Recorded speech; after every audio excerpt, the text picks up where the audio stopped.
Hello everyone, good morning, Radhe Radhe, জয় গুরু। সবাই ভালো আছেন আশা করছি, আর আমিও আপনাদের আশীর্বাদে অনেকটা ভালো আছি গো। আজকে সকাল সকাল উঠেই ভিডিওটা স্টার্ট করে দিলাম, যেহেতু আজকে শুক্রবার, আর শুক্রবারে না আমার তো নিরামিষ। আমি তো জয়গুরুর দীক্ষিত, আপনারা সবাই জানেন, আর যারা জানেন না তাদের জন্য বলে দিলাম। একে বলে জীবনে সুখে থাকার জন্য টাকা জরুরি নয়, শুধু ভালোবাসা এবং মনের শান্তি থাকলেই জরুরি হয়ে যায়। তবে আমি বলবো এটা পারফেক্ট নয়, কারণ এখনের সময়ে টাকাটাও অনেক জরুরি, কারণ টাকা না থাকলে অনেক স্বপ্নই আধুরা থেকে যায়, আর অনেক স্বপ্নই পূরণ হয় না। সেইভাবে ধৈর্য শক্তিও হেরে যায় মানুষ, একটা সময় একেবারে ক্লান্ত হয়ে একেবারে ডিপ্রেশনে চলে যায় এখন এই টাকার জন্যই। কারণ টাকা এখন সবার জন্যে জরুরি হয়ে গেছে, কারণ 1 কেজি চাউল কিনতে গেলে জানেন এখানে কত টাকা, 62 টাকা, 65 টাকা। তো যাই হোক বন্ধুরা, আমি আজকে অনেক কথা আপনাদের কাছে শেয়ার করতে চলে এসেছি। আশা করছি আপনারা আমার ভিডিওটা ফুল দেখবেন, স্কিপ করবেন না, আর আমার পাশে থেকে আমাকে ভালোবাসা দিয়ে আমাকে সহায় করবেন, কারণ আপনাদের ভালোবাসা ছাড়া আমি কোনোদিনও এগিয়ে যেতে পারবো না। তো বন্ধুরা, এই ছোট্ট একটা রুম ভাড়া বাড়িতে আমরা কিভাবে থাকছি 3টা মানুষ, সেই কথাই আমি আপনাদের সাথে আজকে আলোচনা করব। তবে আমরা কেন বড় রুম নিতেছি না, কেন এখানে নাই নাকি? আছে বন্ধুরা, অনেক বড় বড় রুম আছে, কিন্তু বড় বড় রুমের তো বড় বড় স্যালারি হইতে হবে, আর বড় বড় ভাড়াও দিতে হবে। তো সেইখান থেকে তো আমরা অসহায়, তার জন্য এই ছোট্ট একটা রুমেই আমরা নিজের মনের শান্তি খুঁজে নেওয়ার চেষ্টা করছি। এই রুমটাকে আমি ছোট মনে করি না, এই রুমটাকে বড় মনে করে সব কিছু গুছিয়ে টুচিয়ে রেখে আমি এখানে ভালো করে থাকার চেষ্টা করি। তো আজকে আমি আপনাদেরকে রুমটাই দেখাচ্ছি। তো দেখেন, প্রথমে আজকে তোমার শুক্রবার, নিরামিষ, তার জন্য রাত্রে সব বাসন টসন ধুয়ে রেখে দিয়েছিলাম। উপরে একটা টেবিল আছে, ছোট একটা টেবিলের মধ্যে আছে একটা ছোট ইন্ডাকশন আর একটা রাইস কুকার, আর এই নিচে রাখছি বাসন, আর সাইডে একটা গ্যাসের চুলা। তো জানেন বন্ধুরা, এইখানে রান্না বাড়া করতে প্রবলেম হয় যেহেতু, কিন্তু একটা সময় ভালো লাগে যখন ও বলে মানিয়ে নেও, একটা সময় আমাদের সব হবে। এই কথাটা শোনার পর না সত্যি ভালো হোক না হোক, কিন্তু ও যখন বুঝতে পারে যে আমি ওকে সব কিছু দিতে পারতেছি না, বা আমি হয়তো এরকম কষ্ট পাইতেছি, এগুলি আমি পাই না, কিন্তু ও ভাবে, কিন্তু সেইটাই আমার কাছে ভালো লাগে, কারণ ও আমার সাপোর্টিভ সিস্টেম আছে। তো যাই হোক, এখানে তেল আর ডিমটা দেখো আমি লুকিয়ে রেখেছি আমার মেয়ের জন্য, কারণ তেল ভাইলে পালাইয়া দেয় আর ডিম ভাইলে বাঙ্গা দেয়, এইটাই আমার মেয়ের কাম। তো এখানে একটা ছোট 5.5 কেজির সিলিন্ডার আছে আর একটা চুলা, আর এইখানে দেখুন আমি সবজিগুলি কালকে আনা হয়েছিল সুন্দর করে রাখলাম এই ইয়ের মধ্যে, জুড়িটার মধ্যে, আর নিচে রাখলাম টমেটো, আর উপরে অল্প রেশন, আমাদের চাউল ডাল এগুলি রাখলাম আর কি। তো এইভাবেই আমি গুছিয়েই অল্প জায়গার মধ্যে সুন্দর করে গুছিয়ে রেখে দিলাম। আর এখানে একটা আছে ছোটো ফ্যান, আর আমাদের ছোট একটা বিছনা। তবে এই বিছনাটা ছোটো নয় বন্ধুরা, তো এখানে ভাববে অনেকে এত ছোটো বিছনার মধ্যে 3 জন কেমনে থাকো। তবে আমাদের রান্না বাড়া হওয়ার জন্য পরে যে আমি বিছনাটা সুন্দর করে আবার বড় করে পেতে নিই।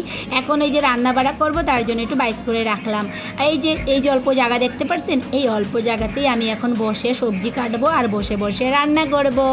এদের কিছু হোক চাই না হোক, আমাদের মাটির ঘর হলে আমরা রুমটা কিন্তু বড় বড়ই বানাই, তাই না? কিন্তু এই ব্যাঙ্গালোরে না অনেক ছোট ছোট রুমের অনেক বড় বড় ডিমান্ড। এই ছোট রুমটার ভাড়াই 8,000 টাকা, আর তারপরে আর কি বড় রুম নেব বলেন বন্ধুরা? আর আমি তো সেইভাবে বড় রুম থাকতে গেলে আমারও কোনো একটা জব করতে লাগবো, আর আমি এই মেয়েকে নিয়ে কোথায় জবে যাব বলেন? কারণ এই মেয়ে যে উৎপাত করে আপনারা জানেন। এই যে রাস্তাটা দেখতে পাচ্ছেন, এদিকে সিধা এসে আমাদের এই বিল্ডিংটা আছে, আর এই যে উপরে যত বিল্ডিং আছে সেই সব বিল্ডিংয়েই মানুষ ভর্তি, রুমের কোনো ইয়ে নেই। আর প্রথমেই ঢুকতে আমার এই দেখুন ব্যাগ একটা দেখলাম, আর এইটার মধ্যে কাপড় টাপড় শুকাই, আর ব্যাগটা আমার যেহেতু আমার রাখার জায়গা নেই তাই বাইরে রেখে দিলাম। তারপর এখানে এসে চাটা বসিয়ে দিলাম, আমি চা খাবো, কারণ আমি তো লাল চা খাই বন্ধুরা। আপনারা কি দুধের চা খান? আমি কিন্তু অনেক খাইতাম, তবে কিন্তু আমার যখন থেকে গ্যাসের প্রবলেম এতটাই বেড়ে গেছে, এখন আমি লাল চা খাই। বন্ধুরা, আমি না লেখাপড়া করেছি গো, এখন অনেকে বিশ্বাস করবে না হয়তো, আমি না বিএ পাস করেছি, তারপর আমি ডিএলএড কমপ্লিট করে টেটও দিয়েছিলাম, টেটের মধ্যে পাস করেও ছিলাম, তবে কিন্তু ফেল এসেছে। কেন জানেন? আমি এসি হয়ে জেনারেলে অ্যাপ্লাই করে তারপরে রেজাল্টে 83, 84 এমনই পাইছিলাম। যাই হোক, কিছু একটা কারণে আমার রেজাল্টটা ফেল আসে, যেটা আমারই ভুলের জন্য হলো। আর সেই যে মানুষ বলে না, ও নসিবে না থাকলে কিছুই হয় না, আর ফাটা কপাল কখনোই চূড়া লাগে না। ছোটোবেলা থেকে অভাব করে বড় হয়েছে, সেখানে আমি কোথায় সুখী হয়ে যাব বলেন বন্ধুরা? অনেক অভাব দেখেছি ছোটোবেলা থেকেই যখন আমার বাবা না আমি যখন ক্লাস 8-এ ছিলাম তখনই আমার বাবা আমাদেরকে ছেড়ে পৃথিবী ছেড়ে চলে যান। তারপর থেকে অনেকটা অভাব অনাটনের মধ্যে লেখাপড়া অনেক কষ্ট করেই করেছিলাম, তবে সেইখানেও কোনো একটা কিছু করতে পারলাম না। প্রাইভেটেও পড়েই ছিলাম, 4 বছর বিয়ের আগে স্কুলে পড়াইছিলাম, কিন্তু বিয়ের পড়া সেটাও সম্ভব হলো না, আমার মেয়ে হয়ে গেল। আর আমার হাজব্যান্ড বলে সেখানে সব বাংলা, কারণ আমার শ্বশুরবাড়ি লামডিংয়ে, আর লামডিংয়ে না সব বাংলা, আর বাংলা মিডিয়ামে আমি এত ভালো করে পড়াতে পারবো না। আর আমি যেহেতু ইংলিশ মিডিয়ামে আমি যেহেতু অ্যাসামিস মিডিয়ামে পড়েছি, তবে ইংলিশ মিডিয়ামে ট্রাই করলে পড়াতে পারবো।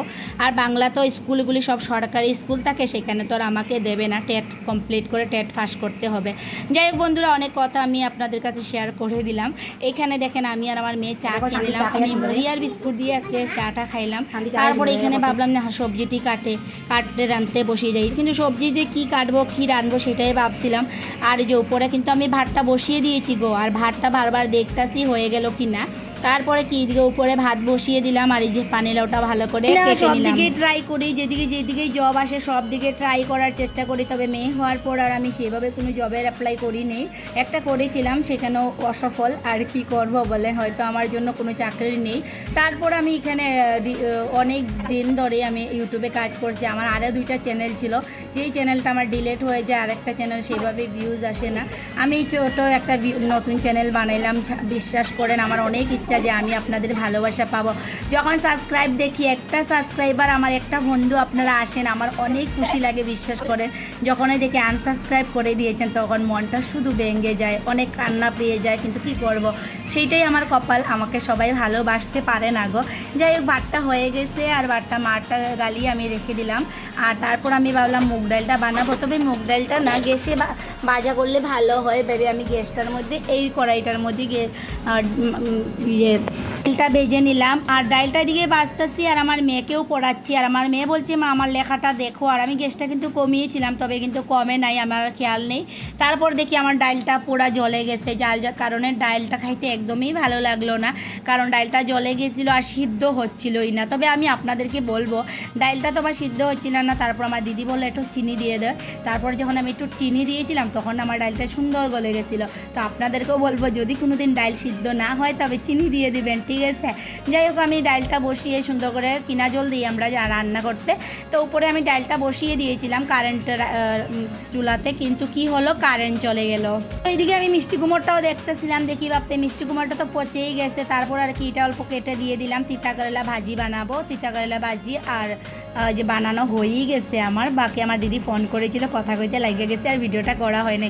তারপর দেখি কারেন্টটি চলে গেছে, আর আমার লাউটা ভালো করে সিদ্ধই হচ্ছে না। ডালটা যখন অল্প অল্প সিদ্ধ হচ্ছে তখন লাউটা দিয়ে দিলাম, তারপর গ্যাসের মধ্যে আমি লাউটা সিদ্ধ করলাম। তারপর দেখি কারেন্ট চলে এসেছে, তাই কড়াইয়ের মধ্যে অল্প তেল দিয়ে পাঁচফোড়ন সম্বাস দিয়ে আমি ভালো করে ঘাটিয়ে লড়িয়ে তারপর যখন একটু পাঁচফোড়নটা লাল হয়ে গেছে দিয়ে দিলাম ডালটা ভালো করে সম্বাস দিয়ে আমি আবার এই যে রাইস কুকারটা মুছে নিলাম, কারণ রাইস কুকারে আমি ভাত রান্না করি নাই গো, আমার রাইস কুকারটা নষ্ট হয়ে গেছে, ভাত জ্বলে যায়, কিন্তু রাইস কুকারটা যে ডাইলের ছিটকা পড়েছে না তার জন্য। তারপর কি উপর থেকে একটু ধন্যপাতা দিয়ে দিলাম লাউয়ের মধ্যে, খাইতে তো অনেক টেস্টি হয় নাই গো বন্ধুরা, কারণ না অন্যদিন অনেক ভালো লাগে এভাবে রান্না করে খাবেন, আমার হাজব্যান্ডের অনেক পছন্দের একটা খাবার। কিন্তু কালকের ডালটা একদম ভালো হয় নাই, কারণ ডালটা ভালো করে গলেও নাই, আর কি বলবো। যাই হোক, মোটামুটি হয়েছিল, এতটা খারাপও হয় নাই, ধন্যপাতার জন্য খাওয়া গেছিলো। তারপর আমি এদিকে মিক্সচারে দেখতে পাচ্ছেন টমেটো প্রেস করে নিয়েছি, তবে টমেটো দিয়ে কী রান্না করবো সেটাও বলছি। টমেটো দিয়ে আমি রান্না করেছিলাম টক, যেহেতু এতটাই গরম পড়ে গেছে ব্যাঙ্গালোরে, আর আমার মা তো জানেন সেদিনকে বলেছিলাম তেঁতুল পাঠিয়েছে আমার জন্য, তো তার জন্য আমি এখানে বসিয়ে দিয়েছি টক, মানে বসাবো। তার জন্য কড়াইটা ভালো করে ধুয়ে আমি কড়াইটা আবার ভালো করে মুছে নিয়েছি। সেদিনকে আমি আপনাদেরকে একটা ভিডিওতে বলেছিলাম যে কড়াইয়ের নিচে জল থাকলে শর্ট করার কোন সময় না অনেকটা চান্স থাকে, তাই ইন্ডাকশনে রান্না করে কড়াইটা জলটা মুছে নিলে একটু ভালো হয়। তারপরে দেখেন কড়াইয়ের মধ্যে আমি একটু শুকনো লঙ্কা আর দিয়ে দিয়েছিলাম সরষেটা ডেকে দিয়েছিলাম, কারণ সরষেটা যেহেতু গায়ে ছিটকে তার জন্য। তারপরে যখন এটা লাল হয়ে গেল তারপরে দিয়ে দিলাম টমেটোর পেস্ট, আর এখানে দিয়ে দিয়েছি হলুদ, লবণ, আর এই যে আমার তেঁতুল আর বকরি দিয়ে না আমি ভালো করে এটারে লাড়িয়ে চালিয়ে যখন তেঁতুলের জল একদম শুকিয়ে গেছে তখন আমি চিনি দিয়ে দিয়েছিলাম। আর আমার হাজব্যান্ড দেখো চলে এসেছে, আর আমার জন্য আনছে একটা স্প্রাইট, আর মেয়ের জন্য একটা আপেল বলছে। তো তোমার জন্য আর আমার মেয়েদিকে রাগ করছে। যাই হোক, এদিকে আমার টমেটো যখন জলটা শুকিয়ে গেছিলো আমি অল্প জল দিয়ে টমেটোর টকটা বানিয়ে নিয়েছিলাম। খাইতে কিন্তু টমেটোর টক অনেক ভালো লাগলো। ওইদিকে আমি কইতে কইতে দেখো রান্না বাড়া হয়ে গেছে আর আমার জামাইরে ভাতে দিয়ে দিতেছে যে তিতা কেরেলার ভাজি ও পছন্দ করে দিয়ে দিলাম। তিতা কেরেলার ভাজি আর পানিলাউ ডাইল। আমার জামাইকে আজকে তো খাইতে অনেক ভালো হইব। তারপরে বলছে না ডাইলটা এত ভালো লাগে নাই, কারণ ডাইলটা ভালো করে গলে নাই। আমি বললাম কি করবো, খাবে তো না এটার জন্য, বলছে কিছু হবে না। তারপরেও বলছে কয়টা পাঁপড় ভাজো না, তারপরেও কয়টা পাঁপড়ও ভেজে নিলাম, কারণ ও পছন্দ করতেছিল। আর আমার মেকি দিয়ে খাবে চিতা করলে, ও খাবে না বলছিল, দিয়েছিলাম, বলছে আমি খাবো না। তারপর পাঁপড় দেখে একটু খুশি হয়ে 2-3 গ্লাস ভাত খাইলো আর কি। পাপড় ভাজা আর কি এটা বাঁধাকপি না করলা ভাজি। হ্যাঁ, সবাই গল্প দিব। চলে আসো, বা আমার ঘরে চলে আসো। তুমি খাও শুক্রবার। জানেন বন্ধুরা, সন্ধ্যার সময় খাইতেছি জিলাপি দিয়ে আর সিঙ্গারা দিয়ে চা। কেন জানেন, আমি আমার হাজব্যান্ডকে বলেছিলাম যে আমরা আগে রোজা মাসে রোজ দিন আমরা সিঙ্গারা জিলাপি খাইতাম সন্ধ্যার সময়, কারণ আমি যেই জায়গাতে বড় হয়েছি না সেই জায়গাতে মুসলিম কমিউনিটি বেশি, তো সেখানে সবাই রোজা রাখে, 1 মাস পুরো জিলাপি পাওয়া যায়।